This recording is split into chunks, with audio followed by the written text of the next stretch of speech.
네, 안녕하십니까. 공드림 한국사 기본 이론 강의를 진행하고 있습니다. 제가 지난 시간에 고려 건국 과정 그리고 고려 건국 이후의 시대 구분, 고려 국초 이후에 이제 각 주요 국왕의 업적들까지 살펴봤습니다. 자, 이 시간에는 고려 건국 이후의 통치 조직, 정치 제도사부터 살펴보도록 하겠습니다.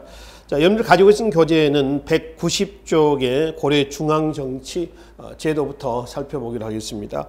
이 중앙제도는 삼국시대 때 한번 말씀을 드렸었죠. 어느 시대나 중앙정치 제도는 각 관청, 기구죠. 그 관청의 기능만 정리하시면 됩니다. 이게 뭐 하는 관청인가라고 하는 특징만 정리하시면 돼요. 이거는 고려도 마찬가지지만은 나중에 조선도 마찬가지입니다. 그래서 여러분들 교재에 있는 각 관청의 기능을 중심으로 해서 살펴보시고요. 그 관청에서 중앙제도에서 중요한 몇 개의 내용만 좀 살펴보기로 하겠습니다. 일단 고려는 고려만의 독자적인 중앙 관청도 있었지만은 중국의 당이나 또 송 여기에 관제를 벤치마킹한 이러한 관제가 있었습니다. 그 구조를 중심으로 해서 한번 살펴보도록 하겠습니다. 이렇게 한번 볼까요? 자, 고려 이제 중앙정치제도입니다. 관제를 지금 우리가 한번 그려보자는 겁니다. 왕을 정점으로 해가지고요. 왕 예하에 도병마사가 있습니다. 이 도병마사의 출발점은 어디냐 하면은 지방제도에 보면 5도 양계가 있습니다. 양계 장관을 병마사라고 그래요. 원래 그 병마사를 관할하는 관청에서 출발합니다. 나중에 이제 의결기구가 되는 거죠. 그 이제 그 도병마사하고 그다음에 뭐냐면 식목도감이 있습니다. 식목도감은 뭐 하는 곳이냐 그러면 입법기구입니다. 입법기구. 그래서 여기 이제 참여한 사람 누구냐면 제부와 추부 양부의 제추 양부의 고관들. 그러니까 고관은 2품 이상입니다만은 제부라고 한다면 중서문화성을 제부로 하고요. 추부라고 한다면 중추원을 추부라고 합니다. 우리 교재에 다 있습니다. 그래서 그 제부를 다시 제신과 낭사로 구분하고요. 2품 이상의 제신, 3품 이하의 낭사입니다. 한편 추부, 중추원이 있죠. 여러분들 교재는 어디 보시냐면은 중추원에서 나와 있는 것이 뒷장에 190쪽에 맨 밑에 나와 있습니다. 송나라 관제를 보고한 게요. 추부, 그러니까 중추원의 별칭을 얘기한다는 얘기입니다. 추밀과 승선은 나누죠. 2품 이상, 3품 이하입니다.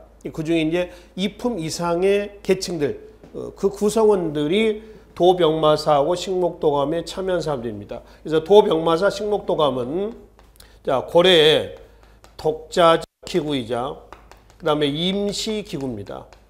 상설기구가 아니라는 거죠. 독자적 기구이자 임시기구다. 그리고 구성 멤버가 같다.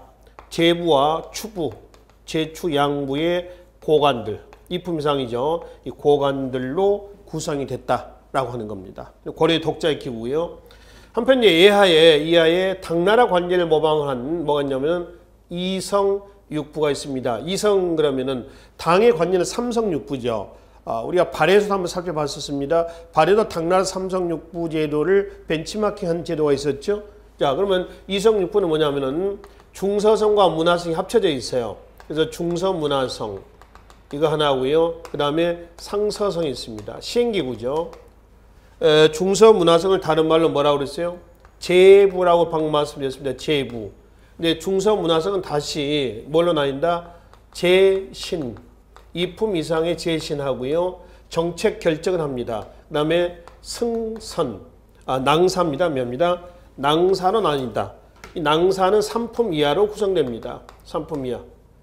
그래서 중서성과 문화성이 합쳐진 대신 다시 제신과 낭사로 나눠진다는 것이죠. 그렇죠? 그리고 이제 상서성 시행기구입니다. 예하에 육부가 있습니다. 이, 병, 호, 형, 의, 공에서 육부 체제로 나눠져 있죠. 그리고 이제 그 이성, 육부 이렇게 되는 겁니다. 이건 어느 나라 관제를 모방한 거냐면은 당나라 관제를 모방한 거죠. 벤치마킹한 겁니다. 고려적인 요소로 다시 이제 개조한 것이죠. 한편 낭사는 서경과 간쟁과 봉박의 기능을 한다고 그랬습니다. 이게 이제 지난 시간에 중세사의 성격에서 말씀을 드렸었죠. 우측에 191쪽에 보시면은 중간에 대성제도 또는 대간제도라고 했죠. 그 박스 치라고 말씀을 드렸습니다. 그 내용을 정리하시고요. 낭사의 관리들을 뭐라고 그러냐면은 바로 간관이라고 간관. 그래서 낭사는 이제 서경과 간쟁과 봉박을 통해서 신권이 왕권을 견제한다고 그러던데요. 낭사 혼자 하는 건 아닙니다. 이거는 누구랑 같이 하냐면은 감찰기구, 그 밑에 보시면은 의사대가 있습니다. 통일신라 때 사정부라든가 발해 중정대, 조선의 사헌부, 지금이 뭐라고 그랬죠? 감사원이라고 그랬죠. 이 기능입니다. 의사대 관리들을 뭐라고 하냐면은 대관이라고, 대관. 그래서 대관의 대, 그 다음에 간관의 간에서 대간제도라고 합니다. 이 대간 또는 이걸 대성제도라 하고요. 또는 성대, 거꾸로 이제 성대라고도 한단 말이에요. 그래서 이거는 고려 때 신권이 왕권을 견제하는 제도적 장치로서 처음으로 나왔었던 관제입니다. 신권이 왕권을 견제하는, 이걸 우리 유교 정치, 이른바 유교 이념이 구현된 정치라고 말씀드렸죠. 그래서 이제 결국 이성부하고 의사대는 어느 나라 관제를 모방한 거라고요? 송나라 관제를 모방한 거죠. 송입니다. 한편 미안합니다. 송이 아니라 당입니다. 이성육부하고 다시 말씀드립니다. 이성육부와 의사대는 당나라 관제를 모방한 거예요. 송이 아닙니다. 당이고요. 그리고 송의 관제를 모방한 것이 뭐라고요? 중추원하고요. 그 다음에 삼사입니다. 송나라 관제를 모방한 거죠. 중천은 다른 말로 뭐라고 써요? 줄여서 추부라고, 추부. 다시 이제 중추원은 이품 이상의 추밀과, 이품의 추밀과 3품 이하의 뭘로? 승선으로 나눠집니다. 추밀은 뭘 한다? 군사 기밀. 승선은 왕명 출납을 담당합니다. 여러분들 그 조선시대 때 왕명 출납을 담당하는 관청이 뭐죠? 승정원이죠. 그 승정원의 모태 정도로 이해하시면 되겠죠. 고려시대입니다. 그리고 3사는 기구가 3개에서 3사가 아니라 단일 기구예요. 밑에 나와 있죠. 재정을 담당하는 관청이고요. 조선의 3사군은 분명히 구분을 좀 해두십시오. 조선의 3사는 사헌부, 사관원, 홍문관, 그래서 언론, 문필기관을 얘기를 합니다. 그죠? 고려 3사는 단순히 재정을 담당하는 관청이에요. 전체적인 재정은 육부, 즉 호부, 조부, 2호에 병용할 때 호부에서 담당하고요. 나머지 이제 화폐나 곡식, 출납회계를 어디서 한다? 3사에서 한다. 그래서 요거는 어느 나라 관제를, 송나라 관제를 모방한 거고요. 중서문화성, 이성육부와 의사대는 어디? 당의 관제를 모방한 거고요. 그 다음에 도병마사 식목도감은 어디? 고려의 독자적 관제다. 이렇게 해서 기본 골격은 이렇게 해서 이제 구성이 되어 있습니다. 이게 고려의 중앙 관제의 특징들이죠. 기타 관청들은 여러분들 191쪽에 나와 있는 관청들은 그대로 한번 살펴보시고요. 뒷장에 192쪽에 보시면은 2018년도 기출문제 하나 나와 있습니다. 맨 위에 뭐 관계가 있습니다. 관계라고 하는 건 뭐냐면은 관계, 계라고 하는 것은 일종의 구분하는 겁니다. 그러니까 문반, 무반 이런 식으로 구분하는 관료 조직을 구분하는 그 계층 구분하는 걸 얘기를 하는데요. 그 문산계하고 무산계라고 하는 게 있습니다. 일반적으로 한번 봅시다. 둘째 줄에 문반에게는 문산계, 무반에게는 무산계. 조선은 이렇게 되어 있어요. 그러니까 문신들의 계급을 문산계라 하고요. 무신들의 계급, 관제를 그 무산계라고 이제 구분이 있는데 고려는 안 그렇습니다. 고려는 무반을 문산계로 묶어요. 그럼 무산은 누구냐? 무산계는 누구냐? 그러면은 셋째 줄 한번 봅시다. 탐나 왕족, 제주도를 지금 얘기합니다. 그 다음에 여진의 주장, 향리, 나이든 군인들, 그치? 그 다음에 공장은 수공업자를 얘기합니다. 그리고 악인, 악공들 얘기합니다. 악공들. 얘네들에게는 뭘 준다? 무산계를 준다는 겁니다. 그러니까 고려 관계는 문신들은 문산계, 무신들은 무산계 이렇게 주는 것이 원래 원칙인데 고려는 문신과 무신에게는 문산계를 주고요. 그 다음에 여진의 추장, 탐나의 왕족, 악인, 공장, 노병, 향리 얘네들은 무산계를 준다는 겁니다. 이렇게 구분합니다. 문산계, 무산계 구분 기준이 고려와 조선은 다르다라고 하는 겁니다. 이거는 2018년도에 기출문제였었습니다. 자, 그래서 이제 중앙정치제도는 각 관청의 특징을 중심으로 해서 이렇게 정리하시고요. 지방행정제도로 좀 넘어오도록 하겠습니다. 고려의 이제 지방행정제도는요. 지방제도는 지방관이 최초로 파견된 것이 성종대 때입니다. 국초에는 5대조조 태해정광경 국초엔 지방관 파견이 없었어요. 그러니까 그 지방의 호족대 자치의 이름을 했었습니다. 근데 광종대, 우리가 지난 시간에 바로 앞 시간입니다. 지난 시간에 광종대 때 개혁정책에 보면은 금유, 조장, 전운사 이런 게 있었죠. 이거는 광종대 때 노비양건법 과거 제도를 통해서 왕권을 강화시켰고 지방 세력을 눌렀습니다. 그리고 그 지방 세력들이 그동안 이제 행하고 있었던 조세 수치를 국가가 직접 담당하기 위해서 주현 공부법이라는 조세제를 만들어서 이 제도 하에서 야 네가 가서 세금 좀 걷어와라 라고 하는 그런 취지에서 금유, 조장 또 운반하는 전운사 등의 관리를 파견했죠. 이건 지방관은 아니라고 그랬죠. 그렇죠? 그래서 이제 얘네들이 파견되다가 성룡대 최승로 시무시8조에 의해서 전 지역은 아닙니다. 우선 12군데의 목이라고 하는 지방 제도를 두고요. 지방관을 두고 지방관청을 두고 12목입니다. 목사를 파견하는 겁니다. 행정구역에 목을 두고 목사를 파견하는 거죠. 그래서 이게 고려 지방제도의 지방관 파견의 시초입니다. 그러니까 목사가 파견되면서 기존의 금유, 조장 등은 어떻게 됐어요? 없어지겠죠. 그렇죠? 그럼 12목 체제로 계속 하는 건 아닙니다. 그 이후에 계속 정비가 돼 나가는 거죠. 자, 교재 한번 보세요. 교재 보시면은 192쪽입니다.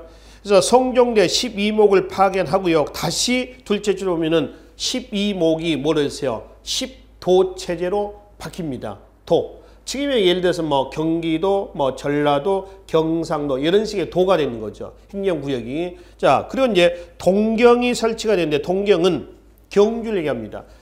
고려 특수행정구역의 3경주계요. 서경, 그 다음에 남경, 동경 이러죠. 동경이 몇 년이에요? 동경집이 경주예요. 경주를 동쪽의 수도로 승격을 시켜놓는 그런 개념으로 보시면 되겠습니다. 자, 그 다음에 이제 성, 그 다음에 목종입니다. 그 다음에 현종이죠. 현종대 와서 다시 10도가 뭘 바뀌었어요? 4도부 8목으로 또 정비가 됩니다. 4도부 군사적 기능이고요. 8목, 목은 행정적 기능으로 정비가 됩니다. 그래서 도호부, 그 다음에 목, 이 구조가 됐다가요. 이 4도호부 8목의 지방관을 뭐냐면 계수관이라고 그러는데요. 계수관은 뭐 일반적으로 지방관이 행하는 뭐 행정, 군사, 사법권을 다 관장하는 거 아니고 일부 몇 가지 제한된 업무만 수행을 합니다. 자, 그러다가 현종 9년, 그러니까 이제 거란의 3차 침략 이후가 됩니다. 이후에 우리가 흔히 얘기하는 고려의 지방행정제도 뭐가 나오죠? 경기, 오도, 양계, 그리고 특수행정구역 3경이 되는 거죠. 풍수지설과 관련되어 있죠. 그리고 전운사가 폐지가 되면서 완비가 된다는 거죠. 그래서 우리는 고려 지방행정제도가 완비가 됐던 누구 때죠? 현종대 때 지방행정제도를 기준해서 해서 살펴보기로 하겠습니다. 자, 오도 말고 경기. 그러니까 경기는 직역하면은 서울 부근이라는 얘기입니다. 지금도 경기 그러면은 서울특별시가 있고요. 그 서울을 에워싸고 있는 것이 어디예요? 경기도죠. 경기는 서울 부근이다. 이런 얘기입니다. 근데 여기서 이제 경기는 원래부터 경기가 있는 건 아니고요. 개성부가 있었어요. 개성부. 그러니까 뭐냐면은 고려 수도는 어디예요? 개성이죠. 개성이 있습니다. 그리고 개성을 둘러싸고 있는 일종의 이제 행정적인 군사적 기능을 담당하는 거죠. 이 구역을 개경부라고 그랬습니다. 개경부. 근데 그 개경부를 현종대 때 없애고 뭐라고 했어요? 경기라고 바꿨습니다. 경기. 개성 부근 뭐 이런 의미가 아니라 이제 서울 부근 이런 의미로 바뀌었다라고 하는 겁니다. 경기가 있고요. 그 다음에 오도가 있습니다. 도는 행정구역입니다. 그래서 5개 도인데 서해, 교주, 양광, 전라, 경상도입니다. 근데 교재에 190쪽에 지도에 나와 있습니다. 위치는 지도를 통해서 확인하고요. 거기 경기도 나와 있어요. 다 나와 있습니다. 도 밑에는 뭐가 있냐면은 주군, 주현, 그 다음에 속군, 그 다음에 속현, 그 다음에 군현이 있습니다. 그래서 먼저 군현 앞에 주자가 붙어 있는 곳은 지방관이 파견된 곳이고요. 속자가 붙어 있는 건 지방관이 파견되지 않는 곳을 얘기를 합니다. 그럼 현 밑에는 뭐가 있냐면은 촌, 그 다음에 향, 그 다음에 부곡, 그리고 소 이런 행정구역이 있죠. 특수행정구역입니다. 그죠? 주군, 주현, 속군, 속현이 있는데 여기서 어디가 더 많으냐 그러면 속군과 속현이 훨씬 더 많습니다. 다시 하면 지방관이 파견되지 않는 곳이 더 많다 이거죠. 그러면 지방관이 파견되지 않는 요 구역은 누가 관리를 합니까? 그러면은 향리가 관리를 합니다. 그러니까 고려 향리는 권한이 굉장히 강했다라고 하는 것을 확인을 해볼 수가 있습니다. 자, 우측에 193쪽에요. 고려시대, 조선시대 향리의 비교표가 하나 있습니다. 한번 잠깐 봅시다. 고려 향리는 실질적인 지방 행정 책임자입니다. 행정권, 군사권, 사법권을 다 가지고 있죠. 근데 조선의 향리는요, 그 권한을 누가 앉으면 수령이 갖습니다. 수령은 부목군연의 장관을 수령이라고 그래요. 그렇죠? 그래서 그 수령의 보조원 역할을 하는 육방의 관리들, 이방, 호방 하는 거 있죠. 조선은 중앙이 육조 체제로 돼 있었을 뿐만 아니라 지방 행정도 육방 체제로, 그러니까 이호예 병형 공방, 중앙은 이호예 병형 공조, 여기에서 육조 육방 이렇게 나눠 있습니다. 업무를 분담하자는 것이죠. 그죠? 그래서 이제 지방에 이방부터 해서 공방 N을 향리라고 그래요. 그러니까 격으로 본다면 고려의 향리는 조선의 누구급이냐면은 수령급입니다. 조선의 향리는 수령 밑에 있는 사람들이란 얘기죠. 뚝 떨어집니다. 또 고려의 향리는 그 직에 대한 대가로 전식화 체제에서 뭘 받아요? 외역전이라는 토지를 받죠. 조선의 향리는 무보수입니다. 대가가 없어요. 보수가 없습니다. 또 고려 향리는 군사권도 간다고 그랬죠. 여러분들 군사제도에서 나중에 보겠지만은 한 장만 우선 좀 넘겨보시겠습니까?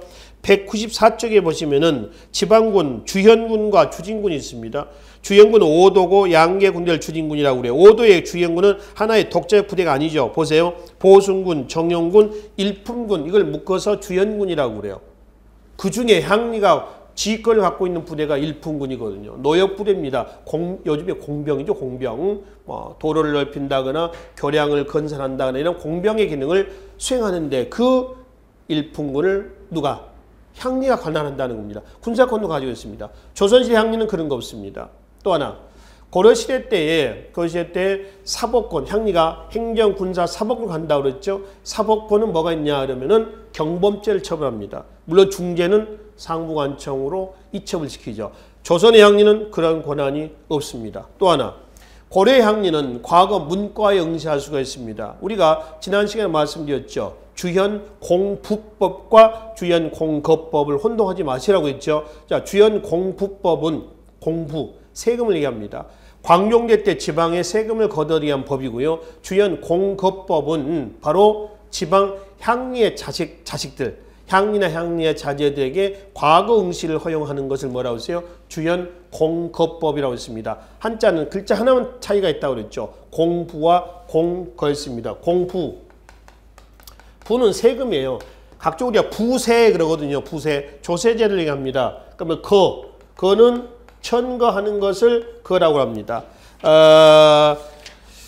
혹시 기억이 잘 안 나신 분들은 보시면 됩니다. 188쪽에 현종대 맨 밑에서 한 7번째 줄도 보면 주형 공거법에서 나와 있죠. 그거 하고요. 바로 두 장만 앞으로 하면 광종대 때의 개혁정책에서 보면은 185쪽 위에서 한 5째 줄에 보시면은 주현 공부법이라고 하는 게 있어요. 혼동하지 마시라고 그랬죠. 그래서 고려의 향리는 과거 문과 응시할 수 있다. 조선의 향리는 그럴 수 없다. 대신 묵과나 잡과 여기는 응시할 수가 있습니다. 조선의 향리는 이런 식으로 해서 차이가 있습니다. 그래서 193쪽의 표 다시 보면은 고려의 향리와 조선의 향리는 상당한 격의 차이가 있다. 이렇게 보시면 됩니다. 그만큼 향리의 권한이 강했다라고 하는 걸 알 수가 있죠. 한편 통일신라 때에 향, 부곡, 소의 향과 부곡이 있었죠. 근데 통일신라 때는 소는 없었습니다. 이건 농업에 종사하는 특생경 구역이고요. 여기는 수공업에 종사하는 특생경 구역을 얘기를 한다고 말씀을 드렸죠. 그죠?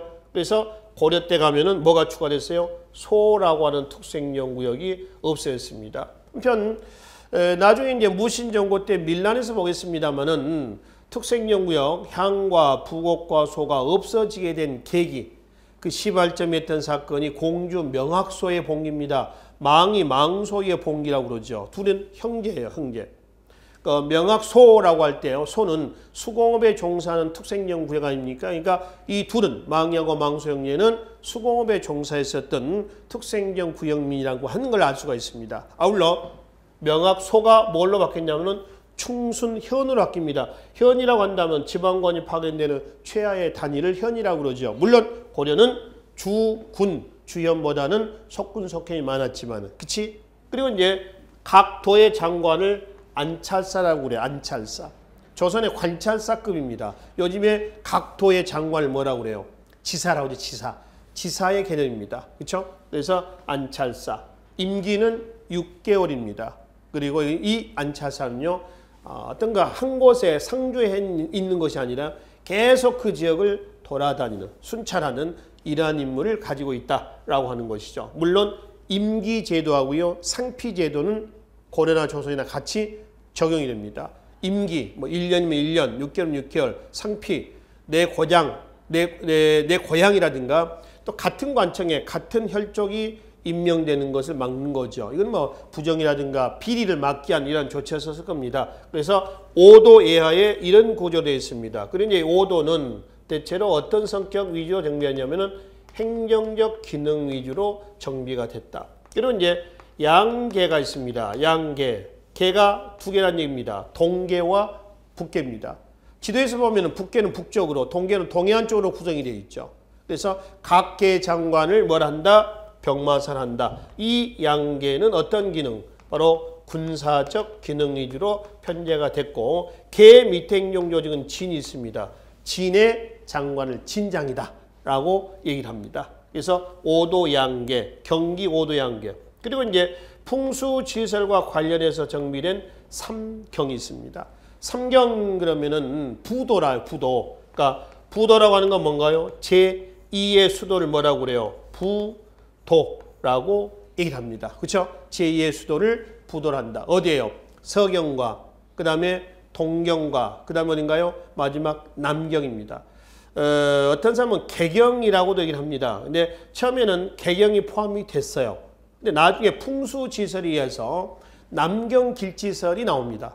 그 남경길지설이 대두가 되면서 남경으로 바뀌거든요. 그러니까 고려의 보통 특수행정구역 제2의 부도는 어디냐 그러면은 어디다? 바로 서경과 동경과 남경을 얘기한다. 이렇게 보시면 되겠습니다. 그래서 교재 192쪽에 보시면은 맨 밑에 한번 봐봐요. 3경. 3경에서 개경, 서경, 동경을 설치했다가 문종 이후 남경 길지설이 대두가 있다고 그랬죠. 풍수지설에서 문종 다음 숙종제 때 와서는 3경으로 정비했다. 그래서 3경은 어디다? 서경, 평양입니다. 동경 어디죠?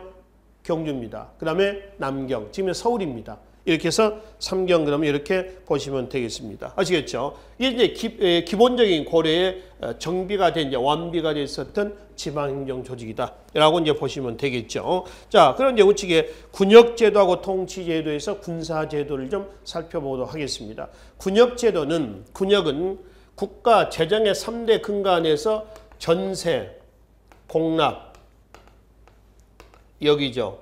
역은 신세입니다. 몸뚱아리가 부과하는 세금이거든요. 보통 누가 부담하냐면은 정남이 부담합니다. 정남. 양인의 정남이겠죠. 나이는 16세에서 60세가 되는 거고요. 이 역에는 두 가지가 있습니다. 바로 노동력으로서 봉사하는 요역과 군대 가는 뭐가 있나요?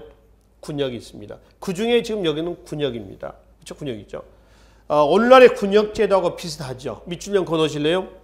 부병제하고요. 군반제입니다. 부병제라고 하는 것은 다른 말로 농병일치체제예요. 농사도 짓고 군대도 가는 겁니다. 그러니까 농사를 짓다가 1년에 보통 한 2달 정도 군대에 가 있는 겁니다.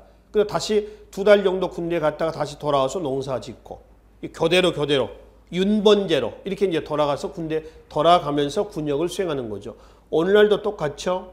의무 군인들은 뭐 2등병부터 해서 병장까지 해가지고 지금 군대 복무 기간이 한 얼마나 되나요? 정확히 제가 잘 모르겠습니다. 한 18개월? 18개월? 아니 18년 더 돼도 한 20개월 정도 되나요? 한 20개월, 24개월인가? 2년쯤 안 된 것 같아요. 현재 그죠? 그래서 이런 식으로 근무하고 다시 돌아오고 사회로 돌아와서 열심히 일하고 또 그 다음 애들이 또 군대 가고 이런 식이 되는 거죠. 그렇죠? 똑같아요. 의무병제입니다.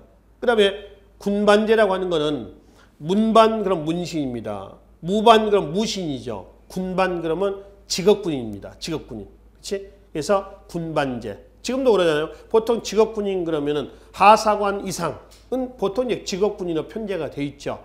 뭐 하사관 그 위에 이제 뭐 소위 대위에서 위관급, 영광급, 그다음에 장성급 이게 다 직업군인들 아닙니까? 이렇게 돼 있습니다. 그러니까 지금의 군역제도하고 거의 같다라고 이제 보시면 됩니다. 이 군역제도에 입각해가지고 운영됐던 고려의 군사제도를 좀 살펴보시면 되겠습니다. 일단 고려 지방제도가 이원화되어 있잖아요. 오도 행정적, 양계 군사적 그러듯이 군사제도도 그래요.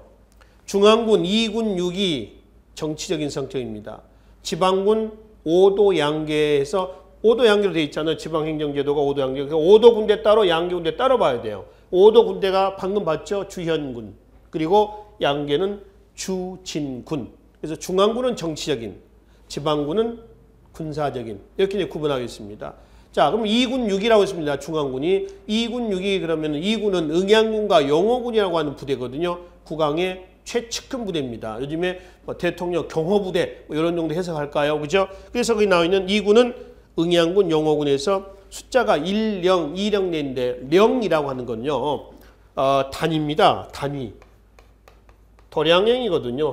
수체 령입니다. 령. 2령이거든요. 그래서 이 령은 1령 그러면은 숫자 1000명을 얘기합니다.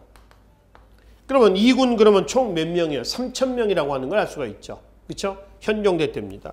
그 다음에 정지관, 상장군, 그 다음에 부지관, 대장군이라고 그래요. 쥐체계가 됐습니다. 상장군, 대장군.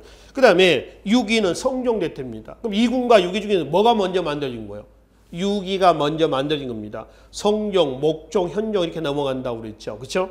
그래서 6위는 이거는 좌우, 신호, 흥이, 금호, 그 다음에 천우, 그 다음에 간문위에서 6위. 각 관청의 기능은 그대로 좀 살펴보시면 되겠습니다. 아시겠죠? 그래서 그 중에 이제 3위에서 좌우, 신호, 흥이 여기 있는 핵심 중앙군이 되겠습니다. 그리고 2군 6위는 그 직업군인이었으며 그 직업에 대한 반대로서 전시과 체제에서 토지를 줍니다. 그 토지를 군인전이라고 하는데 마지막 줄 밑줄 좀 끊읍시다. 이 군인전은 2군 6위 모두 다 주는 건 아니고요. 누구한테만 준다? 2군 있죠. 6위는 아닙니다. 2군 얘네에게만 군인전이라고 하는 토지를 지급하고 있다라고 이제 보시면 되겠습니다. 자, 뒤로 넘어갑시다.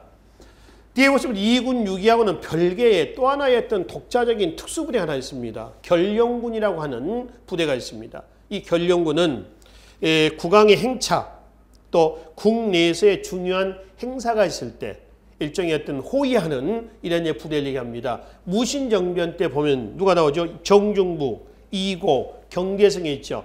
얘네들이 거의 결령군을 거쳐갑니다. 그러니까 결령군 요즘 얘기하면은 어떤 승진 코스 정도 이해를 하시면 되겠죠. 자, 그러나 중앙군의 틀은 2군 6위 체제입니다. 그러니까 지방군은 이제 5도의 주현군 하나의 독자적 부대가 아니라고 했습니다.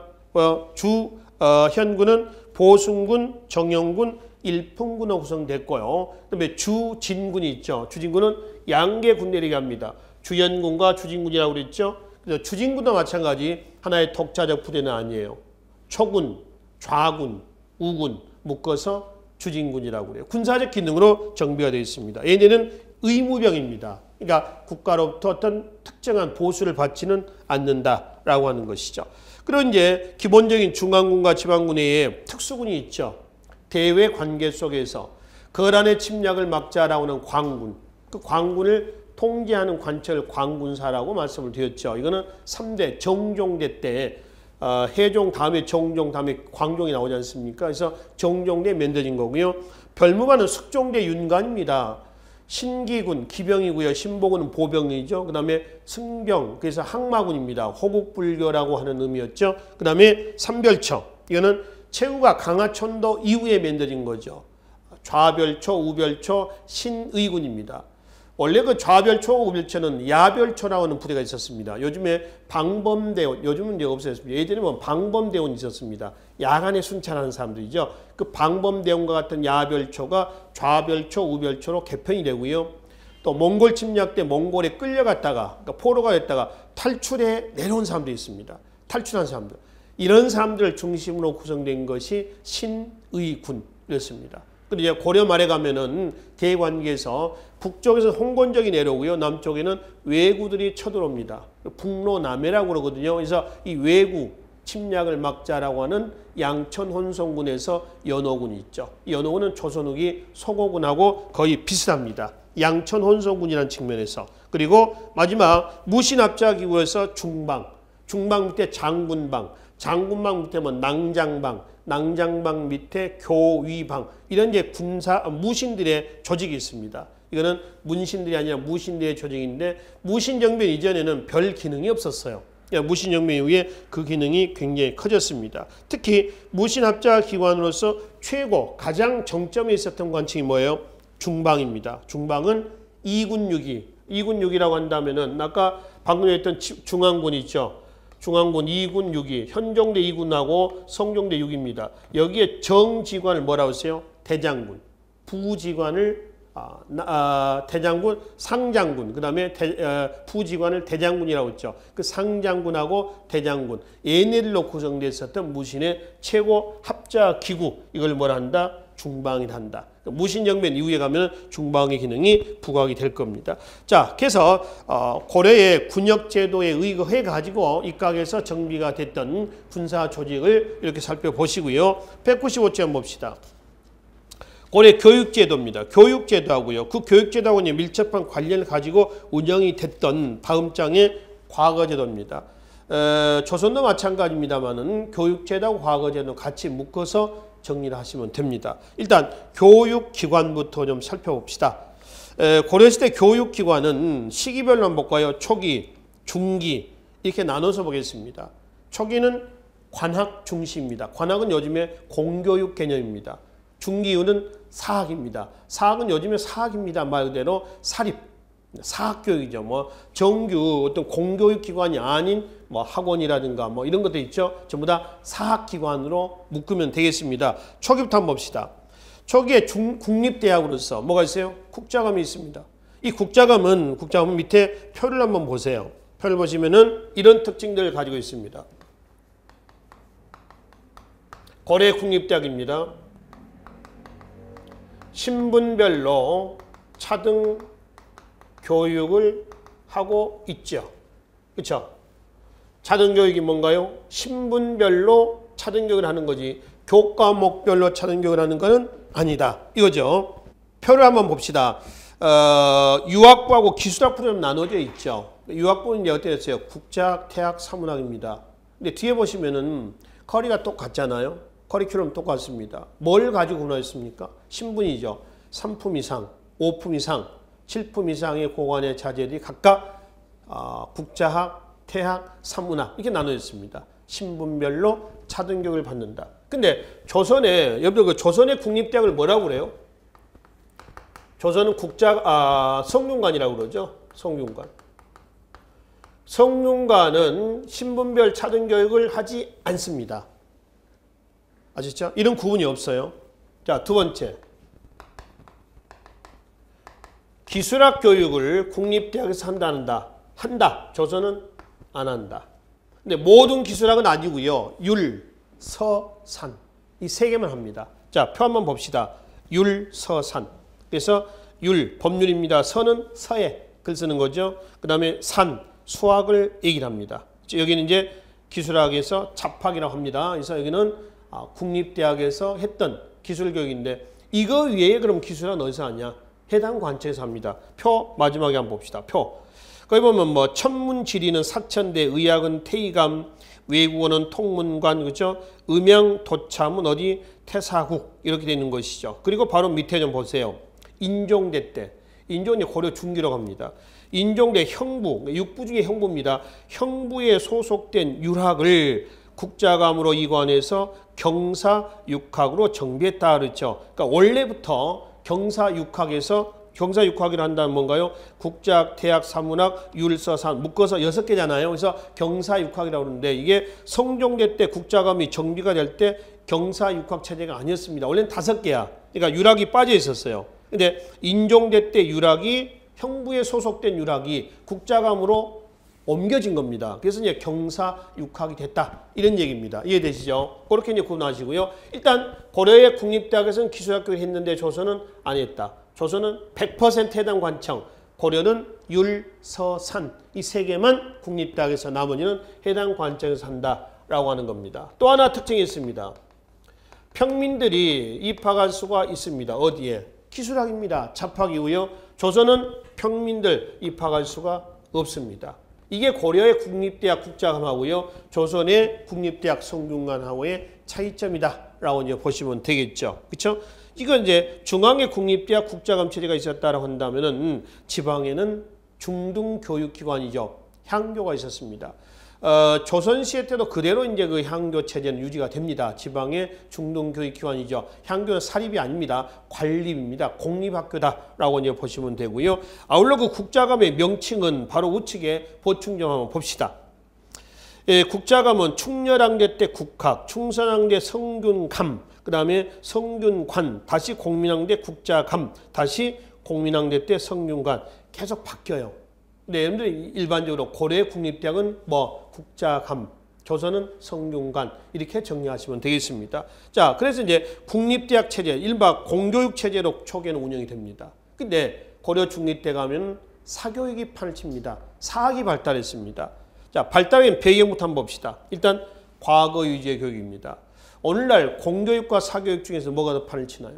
사교육입니다. 왜 사교육이 판을 치냐 그러면은 입시 위주의 교육이다. 이렇게 얘기를 하죠. 똑같습니다. 그 입시가 고려는 과거거든요. 그러니까 과거 위주의 교육이었다. 그러니까 학생들이 학교를 가는 것보다 학원 가서 공부하는 것이 훨씬 낫다. 이런 얘기죠. 두 번째, 국자감의 재정적인 어려움도 있습니다. 국자감은 국립입니다. 국립은요, 학비가 다 국가에서 보조를 합니다. 근데 국가 재정이 안 좋아집니다. 학비 보조가 끊깁니다. 학생들이 가봐야 보조를 못 받습니다. 그러니까 결국 학교를 안 가는 거죠. 세 번째, 사학, 사립학교를 설립했던 사람들이 누구냐면 지공고들입니다. 지공고는 누구냐 그러면은 바로 과거에서 나옵니다. 조선은 지공고가 없어지거든요. 197쪽에 다섯 번째 보면은 지공고가 있습니다.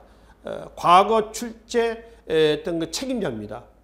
뭐 요즘 같으면 대학 수학 능력 시험 뭐 어떤 그 출제 어떤 그 책임관, 책임자 역할을 했던 사람이죠. 한 번쯤 과거에 경험이 있는 사람들 아닙니까? 그러니까 학생들이 이런 사람들이 세웠던 학교로 들어가는 거죠. 거기서 공부를 하는 겁니다. 즉 해서 관학이 위축이 되고 사학이 융상이 됐다. 그럼 정부에서는 관학이 위축되면 가만두겠습니까? 정부는 정부 나름대로 또 어떤 대책을 강구를 하겠죠. 그것이 고려 중기 이후에 추진했었던 정부의 관학진흥책이에요. 자, 밑에 관학진흥책에서는 박스를 좀 우선 쳐놓읍시다. 그러면은 공교육에서 이제 사교육으로 고려 중기에 넘어왔습니다. 그럼 대표적인 고려 중기 때 사학들, 사립학교들이 있습니다. 최충이 퇴직을 하고 나서 해동공자라고 하는 지공고 출신이기도 합니다만 퇴직하고 나서 자기 집에 설치했었던 구제학당이 있습니다. 아곡기 기숙사예요. 이거를 그의 시호가 문헌공입니다. 나중에 사후에 문헌공도라고 그랬거든요. 그래서 문헌공도. 여기에 이제 사립학교 구제학당이 설립이 되고 문헌공도 얘기합니다. 설립을 해서 일종의 장사를 하는 겁니다. 잘 돼. 그러니까 개경의 문벌지역들이 앞을 다퉈서 이제 사립학교, 요즘에 학원을 막 세우는 거예요. 총 그게 몇 개냐면은 12개입니다. 그래서 사학 12도 또는 사학 12공도 이렇게 일합니다. 이게 이제 고려 중기 때 판을 친 거죠. 그래서 이제 정부에서는 관학진흥을 위한 여러 가지 조치를 강구를 합니다. 자, 그 관학진흥책 박스 좀 치시고요. 숙종, 예종, 뒤로 넘어갑니다. 인종, 충렬왕, 마지막 공민왕이 있습니다. 여기 때까지의 관학진흥책이, 그러니까 고려 중기부터 후기까지 내내 관학진흥책이 탄생이 됐습니다. 공민왕 밑에다가 메모 좀 하겠습니다. 그러나 고려 중기 내내 고려 말까지 취했던 관학진흥책은 그러나 잘 됐다 안 됐다? 안 됐습니다. 왜 그랬냐 그러면 이거는 고려 문벌 귀족 사회, 고려 사회를 문벌 귀족 사회라고 그랬죠. 문벌 귀족 사회의 한 단면이다. 한 모습이에요. 그러면 나머지는 어떤 거냐, 뭐가 있냐? 고려 문벌 귀족 사회의 어떤 폐쇄적이고 혈연 본위의 어떤 그 폐쇄인 사회를 똘똘 뭉쳐주는 그러한 제도가 뭐가 있냐는 얘기죠. 음서도 있을 거고요. 오품 이상의 관리에 자제되어 주는 특권이죠. 공신이나. 또 오품 이상의 관리에게 주었었던 토지, 공음전이 있죠. 또 지금 나와 있는 뭐죠? 사학이 있죠. 사립학교입니다. 그러면 혈연적으로 뭐가 있어요? 근친혼이나 동성혼이 있습니다. 이걸 통해서 그네들은 똘똘 뭉쳤거든요. 그래서 아무리 관학진흥책을 추진했지만은 잘 됐다 안 됐다? 안 됐다. 그래서 이거는 고려 문벌 귀족사의 한 모습이다. 아무리 여러 가지 이런 제도적 새로운 개혁안을 가지고 이 체제, 문벌 귀족 사회의 체제를 뚫고 들어가려고 했는데 잘 됐다 안 됐다. 결국은 실패했다. 워낙 이게 두텁게 아주 폐쇄적이고 보수적인 체제로 형성이 돼 있더라라고 하는 겁니다. 그럼 외부와 단절된 거 아니겠습니까? 나중에 어떻게 되겠어요? 소통이 안 되는 겁니다. 공기가 안 통하는 거예요. 그렇죠? 썩어요. 썩으면서 터진 첫 번째 사건이 뭐란 얘기예요? 1126년에 이자금의 난입니다. 이자금의 난을 통해서 당시 기득권층들은 문제점을 인식을 해야 되겠죠. 인식을 하지 않습니다. 오히려 덮으려고 하는 거죠. 그렇죠? 오히려 근ሔር 체제를 똘똘 뭉쳐 나가려고 했었습니다. 그것이 결국은 묘청의 서경천도 운동으로 또 폭발합니다. 그럼 묘청의 서경천도 운동 이후에 고려 문벌 기억사의 모순이 수습이 되나요? 안 되거든요. 그렇죠? 그래서 거기에 이제 아예 쐐기를 박은 사건, 그게 뭔가요? 1170년 무신정변입니다. 이게 고려 문벌 기억사의 모습이요. 변천 과정이란 말이에요. 자, 그래서 지금 여러 일련의 관악진흥책이 단행했지만 결론은 잘 되지 않았다. 그래서 앞장에 넘어오셔서 숙종, 예종, 뒤에 인종, 충렬왕, 공민왕대 때까지의 그 개혁 정책은 여러분들이 그대로 보시면 됩니다. 전부 묶어서 제목을 좀 붙여봅시다. 뭐라고요? 관악진흥책이다. 이렇게 이제 보시면 돼요. 그 중에 하나만 좀 설명 좀 드리겠습니다. 예종대 때 보면은 국학 7제라고 하는 게 있습니다. 이거는 최충의 구제학당을 모방한 거고요. 7제. 1제부터 7제가 있습니다. 1에서 6까지를 유학제라고 그래서 인문교육이라고 해요. 마지막 7제를 무학제라고 그래요. 다른 말로. 다른 말 또 강예제라고 그래서 무교육을 담당합니다. 무술교육을 담당한다는 것이죠. 그렇죠? 근데 7제 봅시다. 셋째 줄. 무의 이론과 실기를 교육하고 무학제입니다. 과거 시험에 여기에 이제 출신자는 과거에 특전을 부여합니다. 그래서 과거는 무과를 얘기합니다. 고려에 무과 있습니다. 무과 있어요.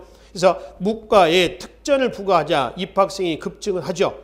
그래서 인종 11년에 무학제는 없어요. 무학제는 없애버렸습니다. 이건 이제 뭐의 의미냐면은 무신정변의 한 원이 됩니다.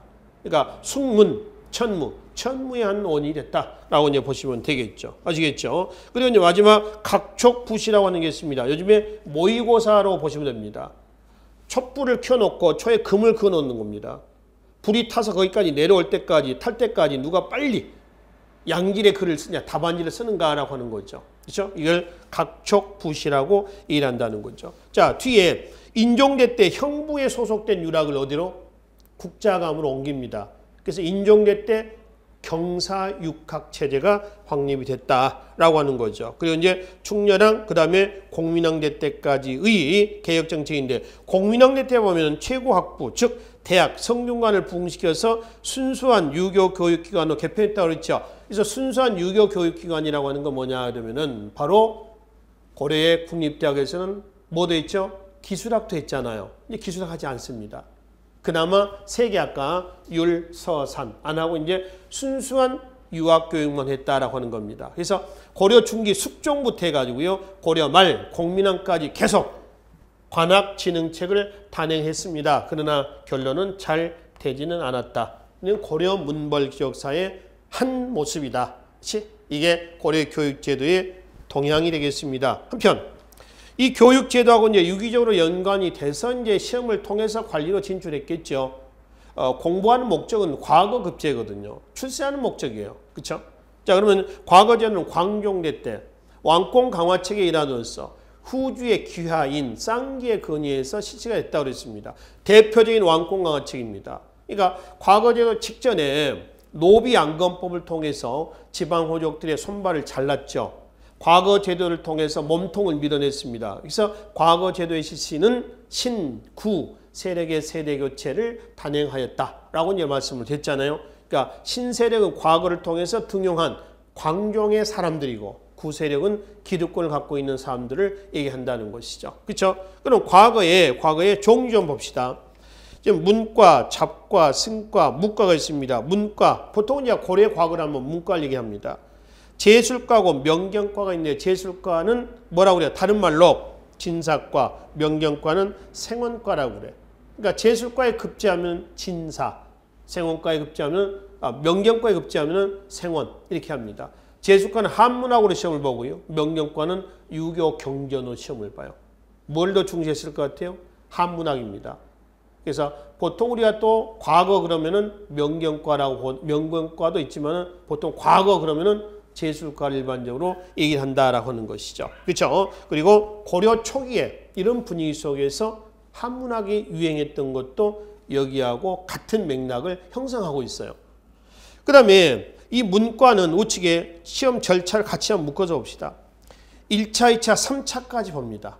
1차 향시, 2차 국자감시.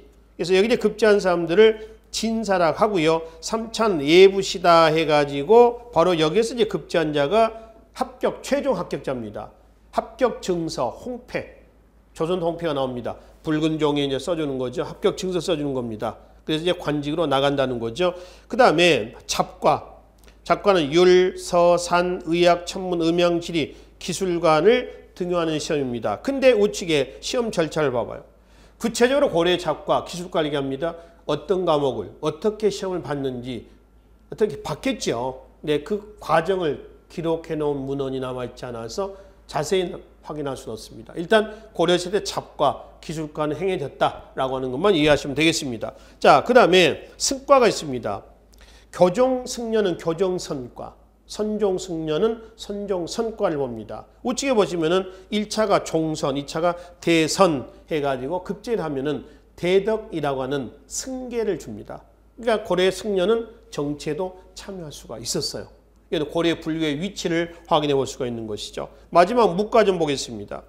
자, 무과는 예종대 때 무학제, 그러니까 앞에 나와 있는 경사, 육학 할 때가 무학제입니다. 그 무학제가 설치가 되면서 없어질 때가 인종 때까지였죠. 이때 한 20여 년 실시가 됩니다.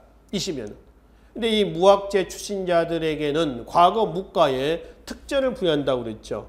그래서 인종대 없어진 거예요. 무학제가. 나중에 무신대에 반발을 일으켜서 여러 가지 요인이 있지만 그중에 무신대의 반발의 요인, 그러니까 숙문 천무할 때 천무, 무에 대한 천시입니다. 이거의 하나의 원이 돼서 나중에 1170년 무신정변의 원인이 됐다라고 얘기를 합니다. 그러니까 고려시대 때 무과는 설치가 안 된 거 아닙니다. 설치는 됐어요. 실시도 됐습니다. 그러나 대체로 고려 무과는 설치는 됐는데 실시는 안 됐다.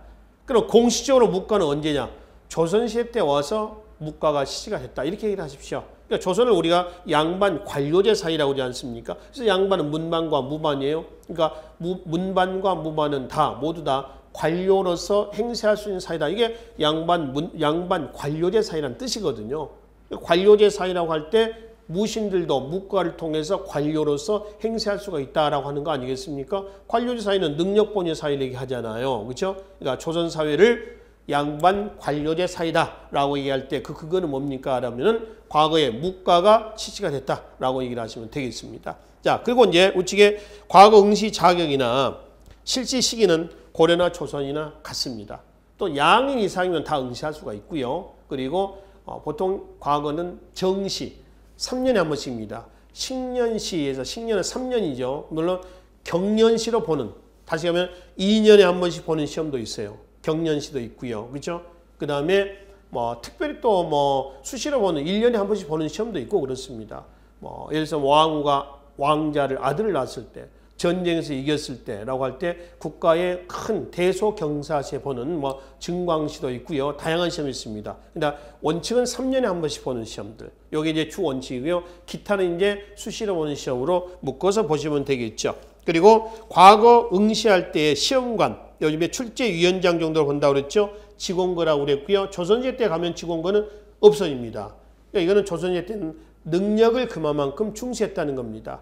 즉 학연, 지연, 물론 이제 반영이 됐겠죠. 지금도 반영이 되는데 그 학연 체제가 조금 고려 때보다는 덜 중시가 됐다. 능력을 더 중시했다라고 하는 걸 보여주고 있습니다. 그 직원고하고요. 합격자하고의 관계를 잠깐 좀 봅시다. 급제자는 직원고를 좌주라 불렀고 과거에 급제합니다. 직원과 문생의 관계 형성이 되어서 그 애가 부자와 같았다라고 했습니다. 잠깐 봅시다. 그 회차의 출제위원장을 직원거라고 그랬습니다. 그리고 여기 이제 응시자가 있겠죠, 응시자. 얘가 이제 응시한 사람이 급제를 했습니다. 급제를 했었을 때 바로 그때 시험 출제위원장 직원고를 뭘 한다? 좌주를 한다. 그리고 급제자를 뭐라면 문생이라 한다. 그러면 좌주와 문생은 어떤 관계냐 그러면 우리가 비교를 해보면은 부자의 관계다. 그러니까 부자의 관계라면 끊을래야 끊을 수가 있어 없어? 없다는 거죠. 똘똘 뭉쳤습니다. 이것도 고려 문벌 귀족 사회가 폐쇄적이고요. 혈연본의에 이런 사회로 바뀌게 된 하나의 요인이 된다라고 하는 것이죠. 그리고 밑에 고려 과거 제도가 갖고 있는 특징들이 있죠. 그 특징들은 그대로 한번 읽어보시면 되겠습니다. 우선 하나만 좀 짚고 넘어갑시다. 과거는 몇 년에 한 번씩 본다고 했어요? 3년에 한 번씩 본다고 그랬습니다. 근데 2년, 1년 또 수시로 보는 뭐 이런 시험도 있었습니다. 결국 결론은 과거 급제자 수하고요. 관직 수하고 한번 비교 한번 해봅시다. 급제자 수와 관직 수하고 보면 누가 더 많겠어요? 당연히 급제자 수가 많죠. 그러니까 과거에 급제했다고 해서 다 관직에 나가는 건 아닙니다. 지금 우리가요. 여러분들이 준비하고 계시는 공무원 시험도 그래요. 지금은 안 그렇습니다만은 1980년대 초반까지만 해도요. 공무원 시험에 합격을 하잖아요. 요즘 같으면 한 1년 이에 거의 늦어도 1년 이내는 발령이 다 납니다. 80년대 초반까지는 발령이 안 나는 경우도 있어요.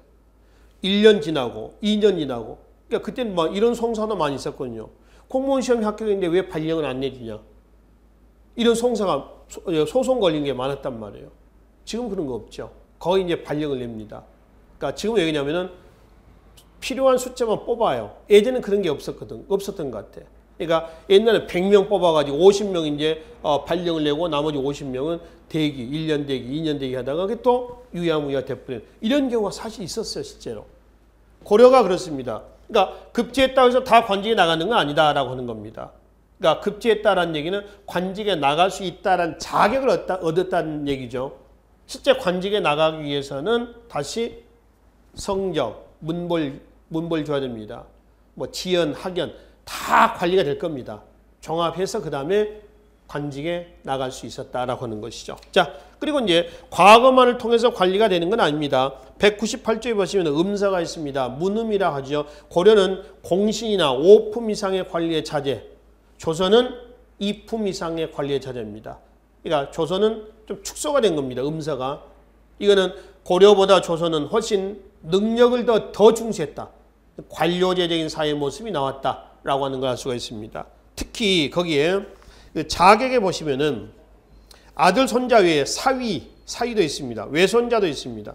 사위와 외손자가 있다는 얘기는 남녀 평등이었다는 걸 알 수가 있습니다. 이건 나중에 사회사에서 다시 말씀을 드리도록 하겠습니다. 그래서 이 음서는 정기적인 음서도 있고요. 그 다음에 특사적인 또 공신 자손들 이런 음서도 있습니다. 그러니까 음서도 과거처럼 정기적으로 수여하는 음서도 있지만은 수시로 주는 이런 음서도 있었다라고 이제 보시면 됩니다. 이 음서는 고려 아까 말씀드렸죠 문벌 귀족 사회를 역시 단단하게 만드는 지네를 체제는 단단하게 만들겠지만은 그 틀 안에 있지 않는 그 밖에 있는 사람들은 모순으로 보이는 것이죠. 그렇죠?